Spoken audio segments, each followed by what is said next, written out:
keinginan yang berlebihan dan lain-lain itu nggak bisa dibuang.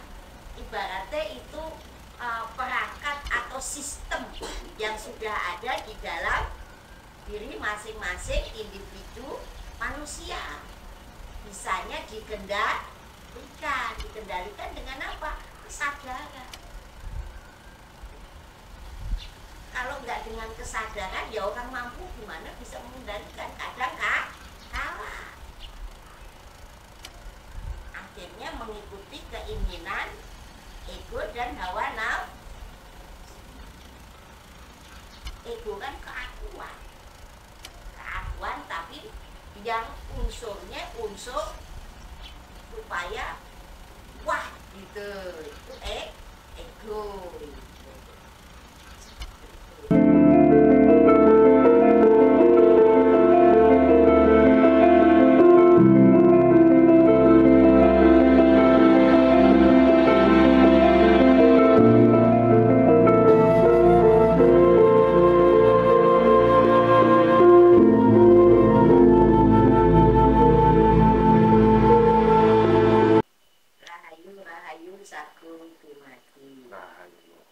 Assalamualaikum warahmatullahi wabarakatuh. Selamat berjumpa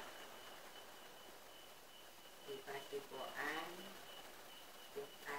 Asifa Desa Cinameng, Kecamatan Penjolaya, Bogor Barat, Indonesia.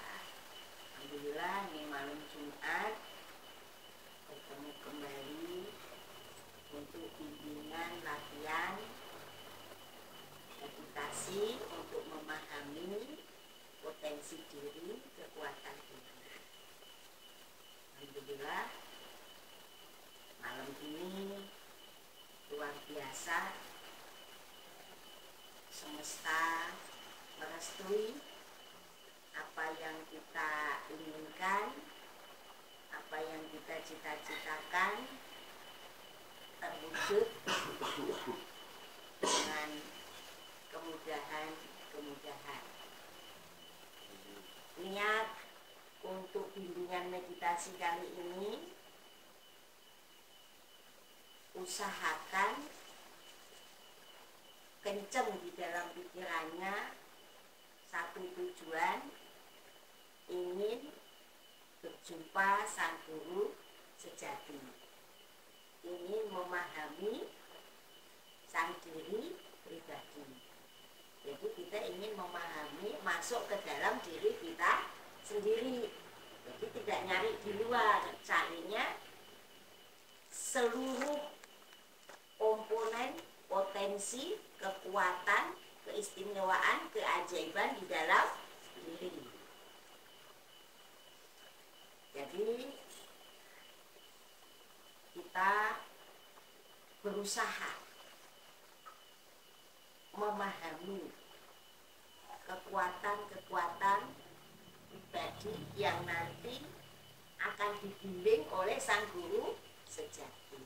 Lah, guru sejati itu siapa? Ada yang tahu nggak guru sejati itu siapa? Ada yang tahu nggak? Dia tahu. Ayo, ada yang punya pendapat guru sejati itu siapa? Kakang Kawa di hari-hari apa benar? Ya, kalau guru sejati itu diri sendiri. Kalau Kakang Kawa di hari-hari Gede Pusen itu bukan guru sejati, itu pelayan. Ya, itu abdi. Nah, itu ibaratnya pasukan yang diperintah oleh semesta, oleh Allah, oleh pangeran, oleh ingsun untuk melayani kita setelah kita selaku pemenang, sebagai yang positif, yang memenangkan pertarungan, bisa membuahi kofong dari seorang kofong. Nah, itu langsung dikasih hadiah, yaitu Kakang Kawa Adiare Gede Pusen untuk mengamankan sang pancernya itu, sang diri. Itu Kakang Kawa Adiare. Kalau guru sejati, ya diri pribadi ini. ya ingsunnya ini yang ada di dalam. Kalau di Islam ya tajalinya daripada diri kita sendiri. Jadi yang disebut diri kita yang sesungguhnya ya yang sangat istimewa. Makanya nanti kalau misalnya ada camp silahkan ikut supaya kita paham. Kalau mau diwejang tentang sahadat jiwa, pertanyaan dari A sampai Z, pertanyaan kita yang macam-macam di dalam pemikiran, otak akal pikiran kita itu terjawab ketika kita ikut camp. Ikut camp itu menginap di sini 4 hari 3 malam. Waktunya kita tentukan, mungkin nanti kita di bulan November. Berarti berapa bulan lagi ya? Ini sekarang kan bulan Juni ya? Juli, Agustus, September, Oktober, November, jadi 4 bulan. Nah itu mulai camp, kalau mau ikut siap-siap. Nanti waktunya kita tentukan, kita lihat nanti yang kira-kira bisa membuat kita benar-benar bisa memahami potensi diri untuk dipercaya selaku leader, selaku kepanjangan daripada semesta untuk merealisasikan tugas besar, yaitu menghayu-hayuning lawon. Makanya kita ini berusaha supaya bagaimana kebangkitan spiritual Nusantara untuk kejayaan Nusantara. Jadi supaya kita itu punya kekuatan, punya sesuatu yang bisa kita berikan oleh kehidupan ini, yaitu untuk kebaikan alam semesta. Karena kita tinggal di Nusantara, ya kita ayo bagaimana Nusantara ini menjadi bangkit kembali, bisa menjadi mercusuar, jadi sesuatu yang istimewa untuk jalan cahaya, jalan petunjuk bagi umat seluruh alam. Karena kita mencakup semesta. Semesta itu ada 2. Semesta raya yaitu makrokosmos, semesta pribadi yaitu diri pribadi. Nah yang akan kita olah ini melibatkan 2 elemen semesta. Bagaimana itu bisa kita olah sedemikian rupa supaya potensi diri ini benar-benar bermanfaat untuk alam semesta. Nah, itu seperti itu. Ini sayang nih si Jamal sama si itu nggak ikutan nih. Mungkin dia nggak ngeh gitu. Kalau sudah mulai, sayang nanti udah jauh-jauh niatnya dari Sumatera ke sini, dari Jawa ke sini. Surabaya ini. Iya. Sayang gitu. Ya, sayang gitu. Udah jauh-jauh. Jadi kalau udah jam 11 ya stay di sini supaya apa yang kita sampaikan benar-benar bisa menambah kekuatan, kemampuan untuk menjalani kehidupannya menjadi lebih baik. Karena yang kita ajarkan itu tujuannya hanya 3. Apa itu? Sehat jasmani, sehat rohani, sehat ekonomi. Karena kalau jasmani kita nggak sehat ya nggak bisa buat aktivitas. Sehat rohani ini adalah tumpuan.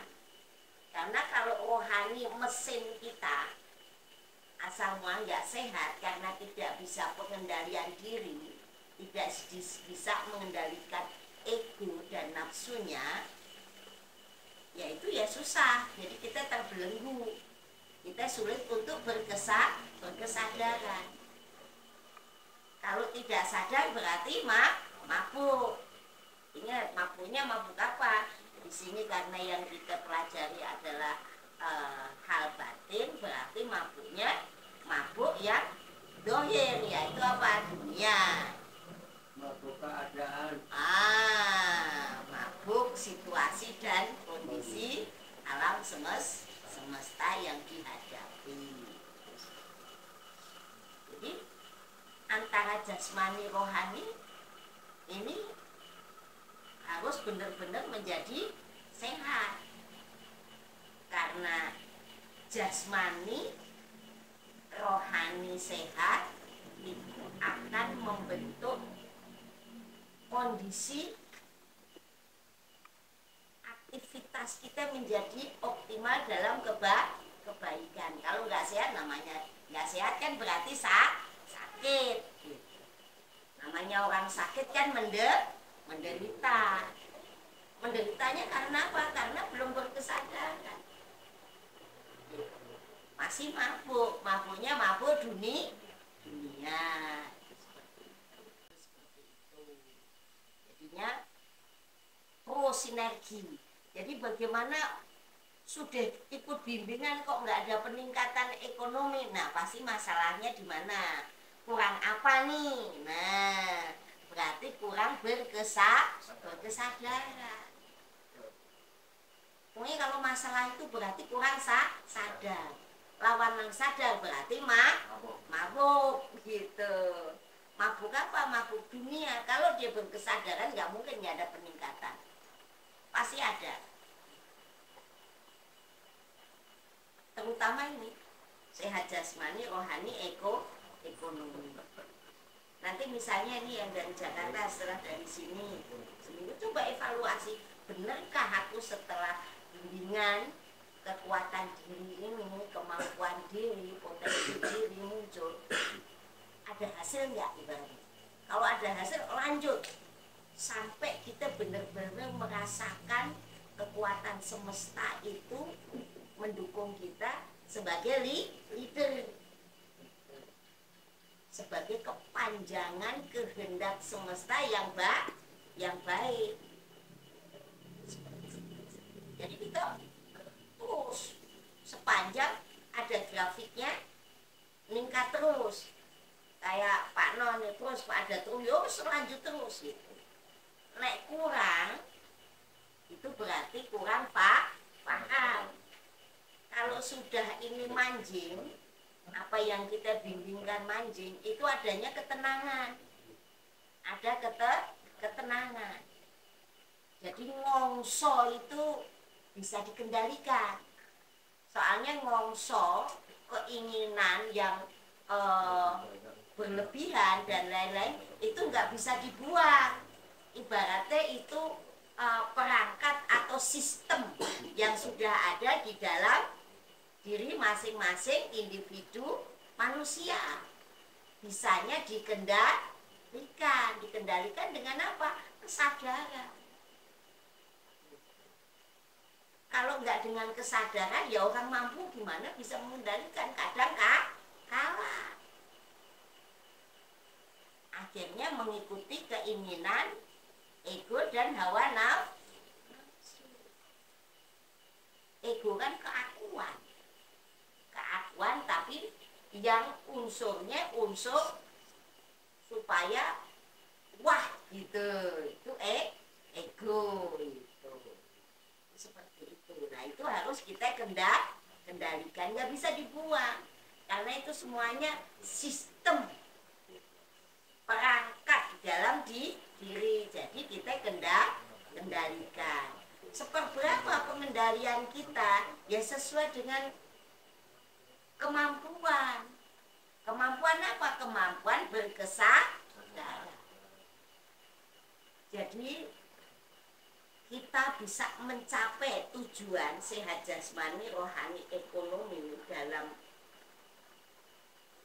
berkesadaran, ini semua pasti akan meningkat. Gak mungkin kalau stuck aja. Tanya ini permasalahannya di mana? Aku sudah ikut bimbingan kok masih begini. Nah, salahnya di mana? Missnya di mana? Itu harus dicari. Rata-rata ganjelannya itu di kesadaran. Di kesadaran ini sudah di kesadaran ini kok masih sulit banget. Lah berarti kita jalannya, kendaraannya yang harus kita perbaiki. Kendaraan untuk berkesadaran apa? Napas. Gak mungkin kita berkesadaran kalau kita tidak pakai kendaraan nafas atau sadar nafas. Jadi kuncinya di sadar nafas. Kalau sudah mencapai kesadaran, meningkat lagi jadi pencerahan. Gak mungkin kita bisa melihat sesuatu dengan terang benderang. Terang benderang kan karena cerah, jadi kelihatan nampak. Kalau belum melewati kesadaran. Kalau sudah pencerahan itu datang kesamaran, gak ada keraguan. Gak ada keraguan. Itu seperti itu.